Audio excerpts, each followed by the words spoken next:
commercial production of a native seaweed which dramatically reduces methane emissions when fed to livestock is being scaled up in South Australia. An old tuna aquaculture facility on the Eyre Peninsula is being transformed into a seaweed hub to supply feedlots. And as Landline's Kerry State discovered, it's not just the red meat industry set to benefit.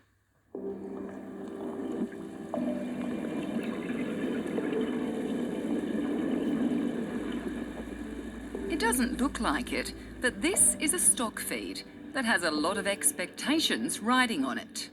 Welcome to the pool farm. So this is where you grow the Asparogopsis? Sure is. These are our big 20,000 litre tanks. Yeah. We have Adam Main runs the Australian arm of CH4 Global, which is currently based at an aquaculture research facility near Adelaide. It's one of 3 companies in the country and 4 overseas licensed to commercially produce Asparogopsis. So this is one of our 5,000 litre parabolic research tanks, and it's absolutely full of seaweed. So what actually is Asparogopsis? So Asparogopsis is simply a red seaweed. And it's a native species? This is native to Australia and New Zealand. So what's so special about it? It has compounds inside the seaweed material that basically just turn off methane in a cow's stomach. It's as simple as that. So how much are you saying that this will reduce methane emissions by? A little bit of this seaweed in the diet of a cow can take out 95% of the methane. The potential of this seaweed to reduce the amount of greenhouse gas ruminant animals produce when they burp was discovered during a collaboration between the CSIRO, James Cook University and Meat Livestock Australia. US-based CH4 Global, which has operations in Australia and New Zealand, is now trying to turn that discovery into a big business.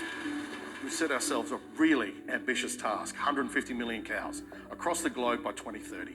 That's our target. So we have to learn how to grow a lot of material to meet that.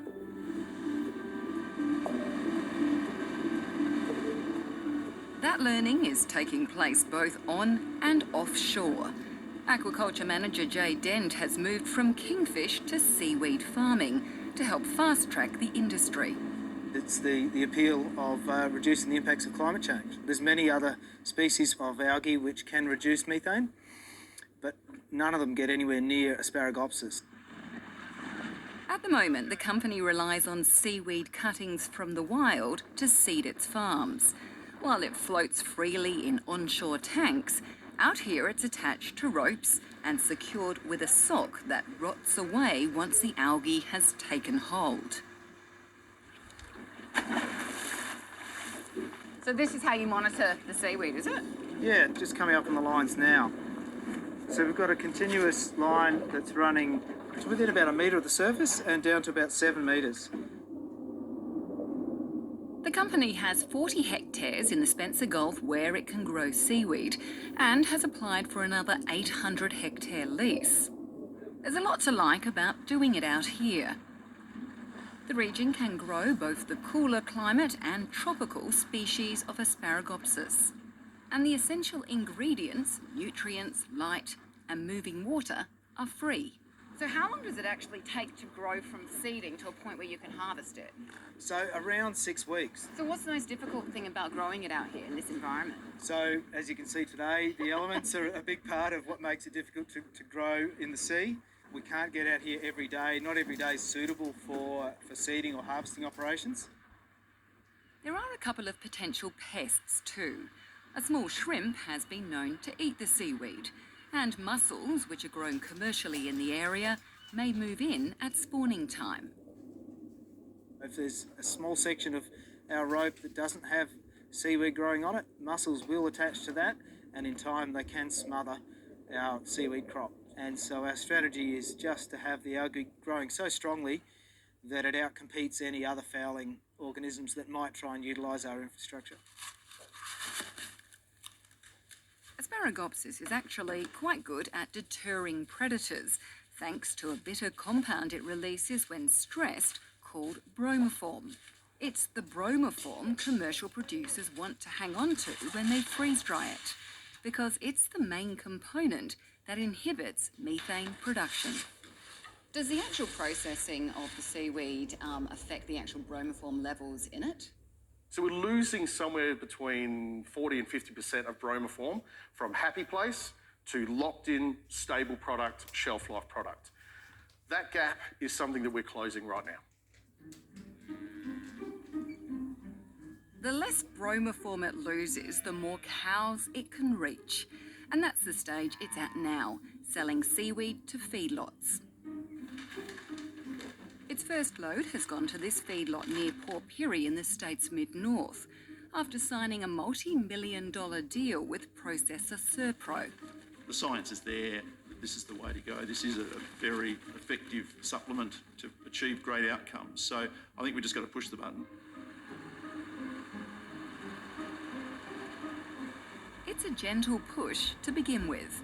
The feedlot is running a 100-day trial involving 20 cattle. 10 receive the seaweed supplement on top of their normal feed, and 10 don't. If everything checks out, it will start 70 cattle on the additive. And then, if the seaweed is available, things will really ramp up. The target at the moment is sort of around about 1,000 on feed by the end of next year. And we're looking for a feed for up to 10,000 cattle at any time. So there's a fair bit of growth there yet. Serpro has some big growth of its own planned. It's raising funds to build a $100 million abattoir across the road from the feedlot that will be carbon neutral and produce high-end products like collagen as well as meat. The boss reckons despite the added cost of around $2 a dose, processing seaweed-fed stock makes good environmental and business sense, both from a marketing and production point of view. There has been some very positive statistics, in terms of the growth rates, over 20% in some cases. But, if we can get 5 or 10%, it's a great position to be in. The red meat industry produces almost 11% of Australia's greenhouse gases. Most of that is methane, with grazing beef cattle the biggest contributors. The industry aims to be carbon neutral by 2030. Feedlot operator Heath Tiller is happy to be an early adopter of something that could help achieve that and deliver more beef. Feedlotting is all about small little gains. If you can try and put 2 or 3 little things together, 1% at a time, they all add up. What about any side effects? Does the seaweed have any impact on the taste or the tenderness of the meat? Nope. All it does is interfere with the process in the gut.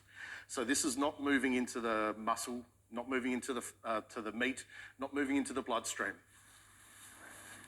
While early findings do suggest Asparogopsis has no impact on meat quality and can increase growth rates, the research is not finished, with bigger trials being carried out on several hundred animals. But Future Feed, the company that holds the IP rights to the seaweed technology, says it has more than enough evidence to issue commercial licenses. The world has been charged with solving a climate change issue, and the first thing that we have done is been able to prove that Asparogopsis reduces emissions consistently by over 80%, and furthermore, it is safe to both human and to the animal. So no, we haven't leapt too soon, but yes, there are some other things that we would like to prove up.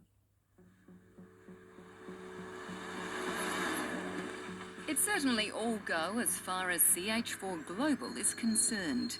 It's setting up a seaweed hub in and around an old tuna breeding site at Arno Bay on the Eyre Peninsula, which will include a hatchery, extensive grow-out system and a processing facility.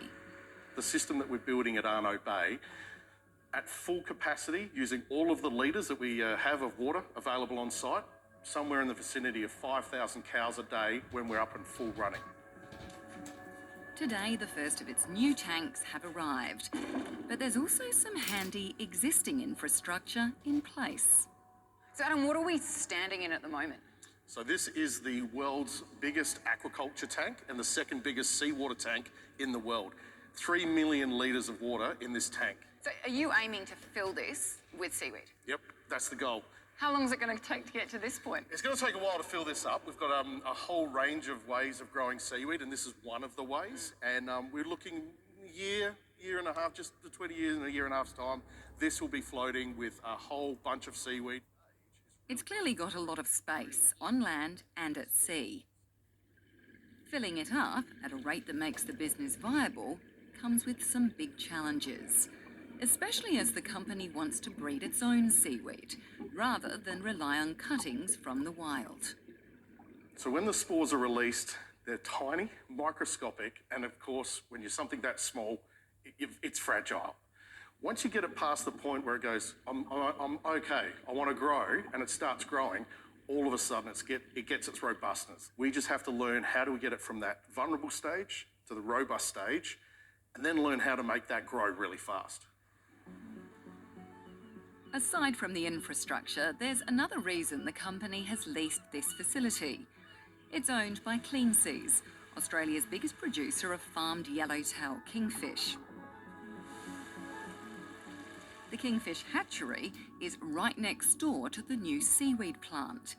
And what one doesn't want, the other does. So they've joined forces. When we feed our fish, they produce carbon and nitrogen as waste. We're using that wastewater to speed up the growth of the algae. And then when we harvest that algae, that nitrogen and carbon is then taken out of the system. Once the fingerlings reach a certain size, they're shifted into grow-out pens in the ocean. How many go into each pen is restricted by the level of nutrients they release. But if the seaweed trial works on land, Clean Seas is keen to adopt a similar model out at sea. If we can capture carbon and nitrogen from our farming and increase our stocking densities, increase our production without having to expand our footprint, then that's a win. If we work in harmony, we can develop up a system here that we can apply to tuna, Atlantic salmon, red bass, pick a fish. Whether it's surf or turf, Asparogopsis is an increasingly in-demand accompaniment when it comes to producing protein. But can what makes scientific sense be turned into a large-scale, sustainable success story? Come back in a year and I'll prove it. We're at that genesis point. We're going to see 10, 20% jumps in the ability for us to produce material at scale and making that material even better. And so we've got all of that to come in front of us right now.